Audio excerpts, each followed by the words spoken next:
Iolanda di Savoia, al centro della risicoltura ferrarese, e parliamo di meccanizzazione ma soprattutto di automazione nell'irrigazione, in questo caso per le risaie ma anche per i prati stabili. Sono in compagnia di Adriano Zanella, presidente del Consorzio di tutela del riso del Delta del Po Igipino, che è proprietario della tenuta Florio. Buongiorno dottor Zanella, lei è risicoltore a tutto tondo. Innanzitutto due parole sulla sua azienda, che principalmente appunto ha indirizzo risicolo. Sì, questa è un'azienda che ha indirizzo risicolo, è di circa 185 ettari, però la coltura prevalente è il riso. Si è parlato di automazione nelle irrigazioni, siamo di fronte ad un impianto che è completamente automatizzato, vedo anche che c'è un pannello fotovoltaico. Questo significa che dà impulso elettrico perché c'è un'automazione molto spinta che regola il flusso dell'acqua. Certamente sì, questa paratoia è stata installata principalmente per misurare il flusso dell'acqua nelle risaie, ma questa è la parte iniziale, ma la parte più importante è quella di avere sotto controllo tutta l'acqua che viene immessa nella risaia e quella che viene mandata fuori dalla risaia dopo aver fatta il nostro ciclo che serve per il riso. Questa paratoia è modernissima, se noi parliamo in stati come in altri stati è in vigore già da tempo. Qual è il paese più importante dove vengono adottati questi sistemi, questi automatismi? Il paese è l'Australia, qui adoperano questi sistemi di automazione già da parecchi anni e hanno ottenuto dei risultati eccellenti sia in termini di riduzione di consumi di acqua sia in termini di riduzione dei costi per la irrigazione. Quindi vuol dire ci sono già delle esperienze consolidate. Ci sono delle esperienze consolidate che durano da anni e quindi le stiamo importando noi, e io per primo, in questi territori. In sostanza questa automazione in che cosa consiste? Lei riesce a controllare con lo smartphone l'ingresso dell'acqua o chiudere anche la paratoia in questo caso? Ecco, in questo caso noi, stando dal telefonino, riusciamo a capire quanta acqua che c'è dentro nella risaia, quanta acqua noi vorremmo che ci fosse in questa risaia, la possiamo aumentare e diminuire, ma allo stesso tempo abbiamo il controllo anche se qualora ci fossero delle interferenze, esempio da nutrie che fanno dei fori che ci fanno svuotare la risaia, noi lo veniamo a sapere immediatamente e quindi possiamo intervenire. Questo sistema ci porta anche a un risparmio di acqua di circa il 30%, perché è il sistema che ha questa paratoia che si chiude quando raggiunge il limite. Se noi aspettiamo invece che il consorzio ci venga a chiudere l'acqua, ovviamente avremo degli eccessi di acqua o delle carenze di acqua. Quindi un automatismo che ha questa duplice funzione. Dottor Zanella, parliamo di riso. La situazione risicola intanto nazionale. Ferrara è molto importante, come anche la zona del Vercellese. Che cosa rappresenta in termini di superficie il prodotto IGP in territorio appunto di Ferrara?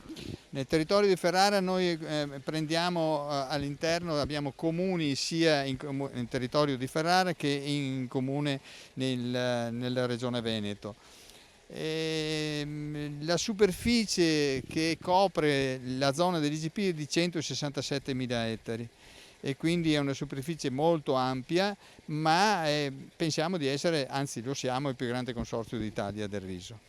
Qual è la varietà, quella che più che dà lustro all'indicazione geografica? Beh, sono quelle primitive ma anche le succedanee. Noi abbiamo il Carnaroli, il Volano, l'Arborio, il Baldo, eccetera, ma ci sono adesso, ma hanno anche delle qualità, ma hanno anche dei difetti.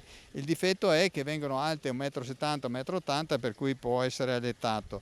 Quello che invece con le qualità succedanee, che hanno le stesse caratteristiche del padre, diciamo così, perché per collosità, per sistema, abbiamo fatto le analisi scientifiche e sono uguali, solo che sono di taglia più bassa e quindi l'agricoltore non corre il pericolo di vedersi il suo prodotto alla fine poi perso, perché quando arriva l'allettamento perde di qualità, di quantità e di resa.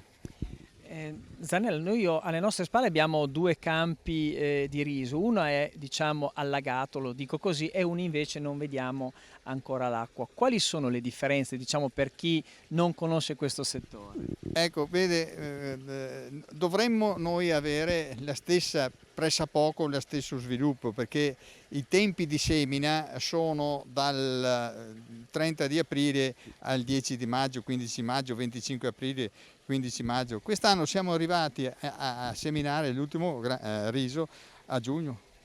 Quindi c'è un ritardo incredibile. Un ritardo incredibile dovuto al tempo, ma dovuto anche poi alla biofauna, perché noi siamo stati invasi quest'anno da fenicotteri rosa e volpoche, per cui la semina tradizionale che si doveva fare in acqua bisogna evitarla, cioè l'abbiamo dovuta evitare, perché come arrivano di notte ti interrano il riso e poi hai dei danni che sono 40, 50, 60% di danno sul riso. Quindi abbiamo cercato di farlo interrato, ma anche con l'interramento poi arrivano, perché anche con l'interramento seminato interrato si deve poi caricare un po' di acqua, un 3-4 cm e tirarla via. Ma quella notte che arrivano, loro non lo so come facciano, però hanno eventualmente dei sensori particolari che noi non conosciamo e tu metti l'acqua oggi, alla sera stai sicuro che arrivano, ma arrivano 3.000, 4.000, 5.000, cioè fanno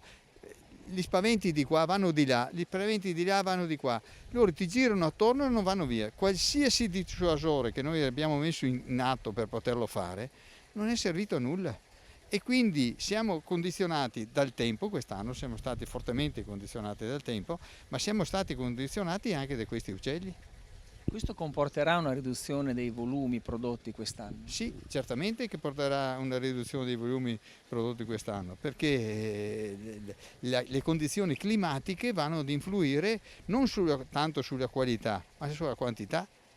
Ma se noi siamo abituati a avere col nostro consorzio, col nostro disciplinare, questo ci tengo a dirlo, che il nostro disciplinare è un disciplinare reale, che va a toccare le cose che è lo scopo per il quale è nato questo disciplinare, capisci? Per cui se noi dobbiamo osservare il nostro disciplinare ferreo, dobbiamo avere anche i tempi di semina fatti in una certa maniera per avere anche un certo prodotto. Questo. Quali sono? L'Italia è un produttore di riso e siamo all'autosufficienza in Italia? No, Quindi importiamo.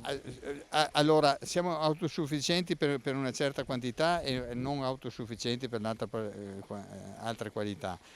Noi siamo autosufficienti in modo relativo, si può dire, insomma.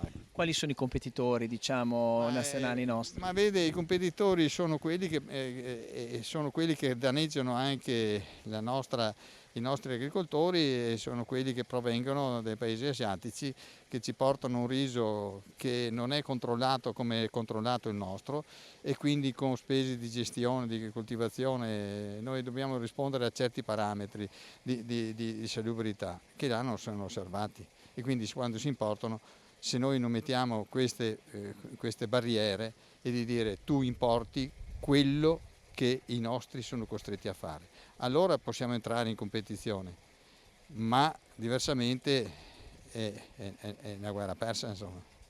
Grazie, noi ci fermiamo per qualche minuto di pubblicità, ci troviamo tra un po'.